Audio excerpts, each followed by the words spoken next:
여러분 안녕하십니까, 왕상환입니다. 오늘의 주제는 FTA와 환태평양 경제 동반자 협정, 즉 TPP입니다. 최근 심야 토론에서는 한미 FTA를 3번에 걸쳐 다뤘습니다. 지난 9월 3일엔 한미 FTA를 포괄적으로 토론을 했고, 또 지난달 22일엔 제재 협상론의 핵심이지요, 이른바 10+2에 대해서, 그리고 지난 5일엔 최대 쟁점으로 떠오르고 있는 ISD를 집중 다뤘습니다. 그만큼 한미 FTA가 국가적으로 중대한 일이고 또 논란이 치열하다는 반증일 텐데요. 오늘은 그 네 번째로 최근 주요 관심사로 떠오르고 있는 TPP, 즉 환태평양 경제 동반자 협정과 국회 비준 동의를 놓고 뜨거운 논란이 계속되고 있는 한미 FTA에 대해서 토론해 보도록 하겠습니다. 오늘 토론을 위해서 전문가 네 분 모셨습니다. 안녕하십니까? 안녕하세요. 또 오늘 방청석에는 인터넷을 통해서 참여를 희망하신 방청객 여러분 나오셨습니다. 안녕하십니까? 고맙습니다. 시청자 여러분도 토론에 참여해 주십시오. 서울지역번호 02785-2400번으로 전해주시면 되겠습니다. 지난주 APEC 정상회담에서 일본이 이른바 TPP의 공식 참여를 선언을 했습니다. 많은 분들이 이 TPP가 무엇인지 궁금해하기도 하시고, 또 과연 그 내용에 우리나라는 어떤 정책을 세워야 될지 관심 모아지고 있는데요.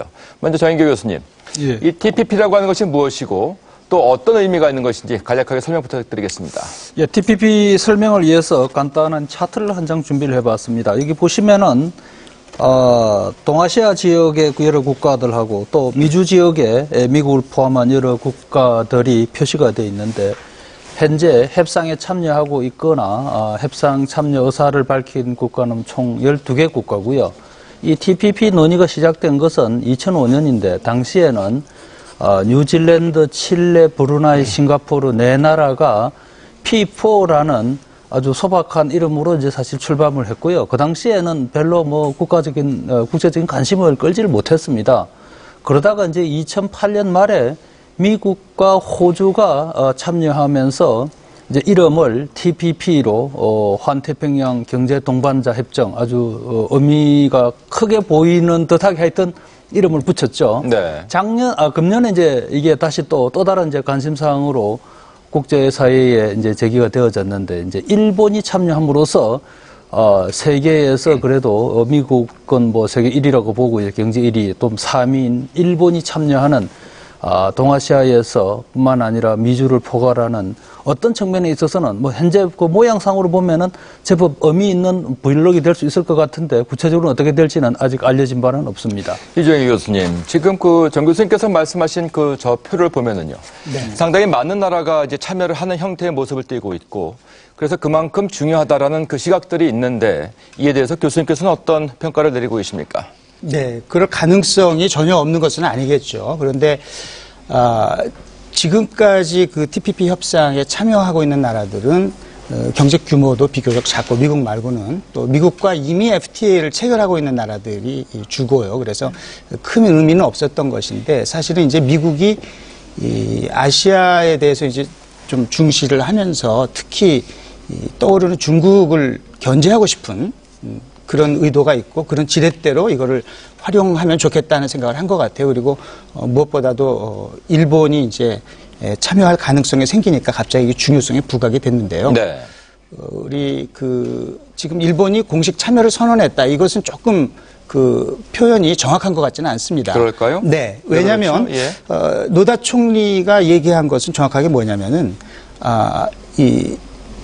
지금 이 TPP 협상에 참여하는 나라들하고 얘기를 해보고 일본 국익에 도움이 될 것인지 탐색을 해보고 참여 여부를 결정을 하겠다.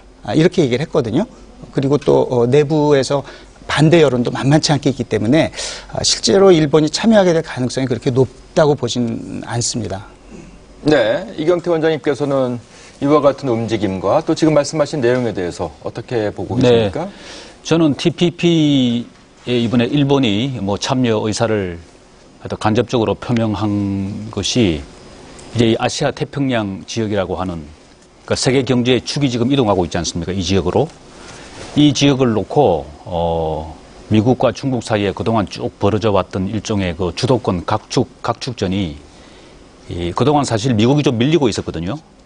그러니까 원래 먼저 행동을 취한 건 미국이었어요. 그러니까 1989년도에 미국이 에이펙을 만들면서 결국 지향했던 바는 아시아 태평양 지역에서 FTA를 만들어보자 하는 그런 장기적인 목표를 가지고 있었는데 그게 진전이 없었거든요. 그러다가 이제 그 98년도에 아시아 외환 위기를 계기로 해가지고 아세안 플러스 3, 아세안 플러스 6 이런 거 동아시아 경제 통합 움직임이 쭉 있었는데 그게 이제 미국을 배제해가지고 진행이 됐어요. 그러니까 미국이 굉장히 이 아시아 태평양 지역에서 소외된다는 점에 대해서 큰 어떤 박탈감을 가지고 있었죠. 그러다가 이번에 미국이 이제 일본을 끌어넣음으로써 반격을 했다. 저는 그렇게 해석을 합니다. 그래서 우리가 여기서 관심을 가져야 될 부분은 앞으로 중국이 어떤 형식으로 다시 대응을 할 것인가, 재반격을 할 것인가. 그 점이 앞으로 흥미로운 관전 포인트다. 그렇게 저는 생각을 합니다. 그럼 우리는 어떤 선택을 해야 할까요? 그 점은 이제 앞으로 저희가 논의의 주된 주제가 되겠습니다만은, 제 견해로는요, 우리의 선택의 방향은요, 기본적으로 한미 FTA가 이번에 비준이 되고 발효가 되느냐, 또는 무산이 되느냐, 거기에 따라서 우리의 대응 방향이라든지 또는 우리의 어떤 나아갈 방향이 갈릴 것이다. 예. 크게 달라질 것이다. 저는 그렇게 봅니다. 네, 정태현 원장님 어떻게 보십니까? 왜 미국이 아시아에 기입하는데 P4를 선택했느냐라는 게 조금 얘기가 될 필요가 있는데 원래 지역적 다양성을 가지고 있었고 전부 소규모 개방 경제라서 굉장히 높은 수준의 협정을 맺은 상태고 다른 FTA에 없는 요소가 하나 있었어요. 개방적 접근.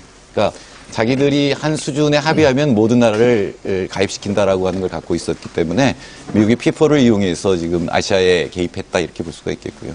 역시 과거에도 미국은 태평양의 세기라든가 태평양의 시대 뭐 이런 얘기를 많이 했었는데 그러나 실제로는 아까 우리 이경태 원장님 말씀하신 대로 개입을 하지 못했다가 이제 G2 체제가 되니까 이제 본격적으로 아시아에 개입하게 됐고 특히 미국 경기가 나쁘니까 아시아의 수출을 늘려야 되지 않겠습니까?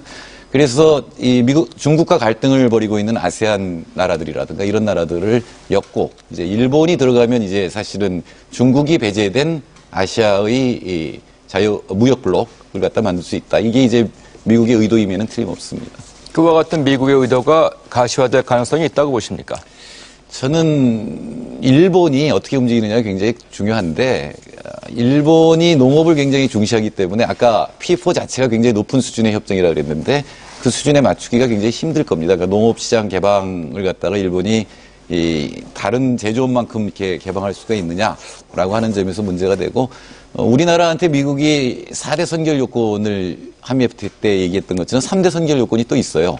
쇠고기 수입 자유화라든가 자동차 진입 장벽 완화라든가 또 우정 보험업을 갖다가 우대 조치를 하는 것을 우리나라도 그 우체국 보험에 대해서 이제 한미 FTA에서 규제를 했는데 이 세 가지를 먼저 받아들이고 들어와라라는 거기 때문에 일본이 과연 우체국 농업 이런 쪽의 이해관계를 뚫고 네. 여기에 들어올 것이냐 또 중국과 대립하는데 그렇게 적극적으로 나설 것이냐라는 거는 아직 이제 미지수. 정인교 교수님, 사실 이 환태평양 경제 동반자 협정이 주목을 끌게 된 것은 뭐 그것이 공식적이든 아니든 그 지난주 에이펙 정상회담에서 일본이 관심을 표명했기 때문이라고 생각을 합니다.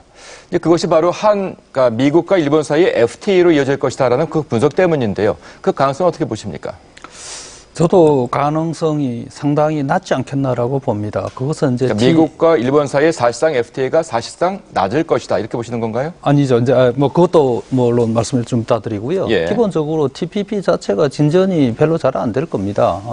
그 이유는 미국이 그 통상 협상을 하려면 의회로 붙어서 소위 말하는 이제 신속 협상 권한을 가져야 되는데 네. 그게 없다라는 점이고 두 번째는 이제 그 정치적 요인이 크게 앞으로 부각될 수 있는 부분이 있습니다. 특히 그 베트남과의 여러 가지 문제가 걸려 있는 게 있고요. 세 번째는 이제 제가 뭐 계기가 있어가지고 협상을 그 긴밀하게 지금 관찰하고 있습니다만은 공식적으로 알려진 건 아무것도 없습니다. 협상에 참여한 키 멤버들을 만나